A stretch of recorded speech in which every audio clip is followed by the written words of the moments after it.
It is the defining moment of Dominarian history, year 64 on the Argivian reckoning calendar.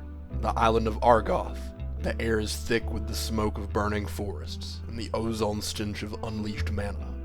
Two brothers, Urza and Mishra, stand amidst the wreckage of a world they destroyed in their feud.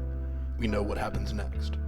Urza looks at his brother, sees the horrors of Phyrexian machinery beneath Mishra's skin, and activates the Golgothian Silex. The world breaks, an ice age begins, and a planeswalker ascends. But history is fragile. It hangs on a razor's edge of decisions and seconds. What if that edge tipped the other way? What if the machine was faster than the man? Today, we are rewriting the foundational magic lore. We are asking the ultimate question: what if Mishra won the Brothers' War? Welcome back to the channel, Lore Masters. Today we're diving into our first what-if scenario, and we are starting right at the root of modern magic storytelling. The Brothers' War is the event that set up almost everything that happened for the next 4,000 years of lore. The Phyrexian Invasion, the Mirage Wars, the Ice Age, the Weatherlight Saga, they all exist because Urza survived Argoth and spent millennia preparing for Yawgmoth. If you remove Urza from that equation, the dominoes fall in wildly different and terrifying directions. We're going to use established lore facts to construct the most likely, nightmarish timeline of a Mishra victory. If you enjoy deep dives into magic history and theoretical lore constructs like this, do me a favor right now. Smash that like button and subscribe. It tells YouTube that lore content matters, and it helps me keep the archives open. Alright, back to Argoth. We need to nail down exactly what happened in reality. By the end of the war, Mishra wasn't really Mishra anymore. He had fallen under the influence of the Brotherhood Gix. He had been systematically replacing his own weak flesh with superior Phyrexian artifacts. At the final battle on Argoth, Urza came face to face with the horrifying realization that his brother was effectively dead, replaced by a hateful amalgamation of meat and metal. In our timeline, that horror gave Urza the resolve to pour his memories and life force into the Golgothian Silex. The blast annihilated both armies, shattered the tectonic plates of Phyrexia, caused the Ice Age, and the sheer trauma ignited Urza's Planeswalker spark. That is the crucial element. Urza ascending is the only reason Dominaria survived in the long run. Our pivot point, the moment reality fractures. Urza stands on the ridge, holding the Silex. He sees the thing that used to be Mishra charging up the hill, oil leaking from its joints. Urza begins to channel mana into the bowl, but he hesitates, just for a fraction of a second. A final flicker of sentimental brotherly love creates a bottleneck in the mana flow. That second is all the demon machine needs. Mishra, enhanced by Gix's dark designs, moves faster than any mortal man. Before Urza can complete the activation, Mishra is on him. A metal claw dripping with glistening oil punches through Urza's chest. There is no massive explosion, no world-shattering kaboom. The Silex rolls harmlessly onto the grass. Urza of the Antiquities, the greatest artificer of his age, dies choking on his own blood on a muddy hill in Argoth. He dies a mortal man. His spark never ignites. Pause right there. Let that sink in. Urza dies as just a man. This is the single biggest catastrophe in Dominarian history. This means no Planeswalker Urza to guard the borders of reality. No one to found the Tolarian Academy. No one to construct the legacy weapon. The entire defense network of the multiverse is strangled in the crib. But what happens immediately on the ground? On Argoth, the silence is deafening. The Yotian soldiers and the Phylagi soldiers, both exhausted, look to the ridge. They see Mishra standing over the broken body of his brother. But Mishra doesn't celebrate. He simply stops. The animating force behind him, the distant will of Yawgmoth, assesses the situation. The primary threat, Urza, is neutralized. Emerging from the bunkers and hidden caves of Argoth come the true victors of the war, the Brotherhood of Gix. The Praetor Gix himself, a horrific, towering figure of bone and metal, steps onto the battlefield.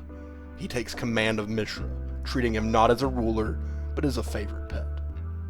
The surviving human armies are immediately given a choice: submit to the glorious evolution, or die. The mass completion of Phyrexia begins right there in the battlefield of Argoth. Furthermore, because the Silex never went off, Dominaria is not plunged into an ice age. The climate remains temperate, travel is easy. The spread of the Phyrexian infection isn't slowed down by glaciers or freezing temperatures. It spreads like wildfire. Before we look at the long-term nightmare, I want to take a second to ask you guys in the comments, what is the biggest loss in this timeline for you? If Urza dies here, think about who never gets born or created. There is no Zansha, which means no Karn. No Karn means no Mirrodin. No Tolarian Academy means no Teferi, or Joyra. The crew of the Weatherlight never assembles. For me, the biggest tragedy is that without Urza's overarching 4,000-year plan, characters like Gerard Capuchin have no destiny. They are just regular people who likely get harvested by Phyrexian negators before they ever pick up a sword. Let me know down below whose absence hurts the most. While you're typing that out, make sure you're subscribed. We've got way more of these scenarios planned, including some wild stuff including the Eldrazi. Back to the grim darkness of a Phyrexian victory. In the months following Argoth, the continent of Phyrexia falls. Gix, operating through his puppet Mishra, unites the shattered remnants of the human nations under the banner of Phyrexia. The beautiful, classical cities of the Artificers are torn down. In their place rise smoke-belching factories, dedicated to the creation of new Phyrexians. The Thrawn ruins that Urza and Mishra fought over are excavated not for knowledge, but for raw materials to feed the glorious evolution. Mishra himself is a tragic figure in this new world. He is the ruler of Dominaria, sits on a throne of polished chrome, but his mind is gone. He's a conduit for Gix's orders, a terrifying figurehead to keep the remaining human populations in line through sheer terror.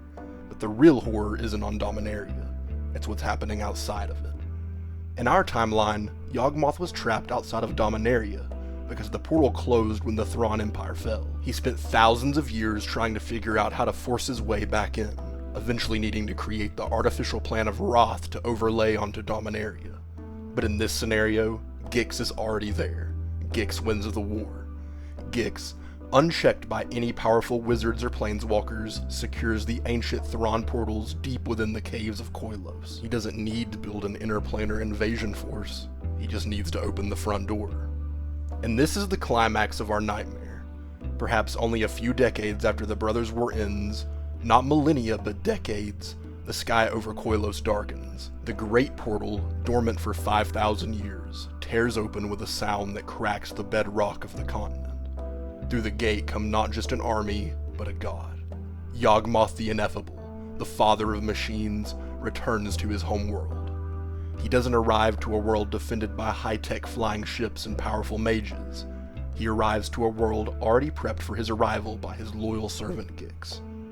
Dominaria doesn't put up a fight, it is absorbed. The entire plane becomes new Phyrexia thousands of years before Mirrodin was even a glimmer in Karn's silver eyes. The oceans turn to oil. The forests become wire and cable. Every living soul is harvested and perfected. Without Urza is the stumbling block.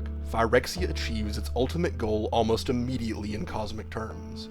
And once Dominaria falls entirely and completely, Yawgmoth has a stable base of operations in the central multiverse. From there, the glistening oil spreads to other planes unchecked. There are no Gatewatch members to stop them.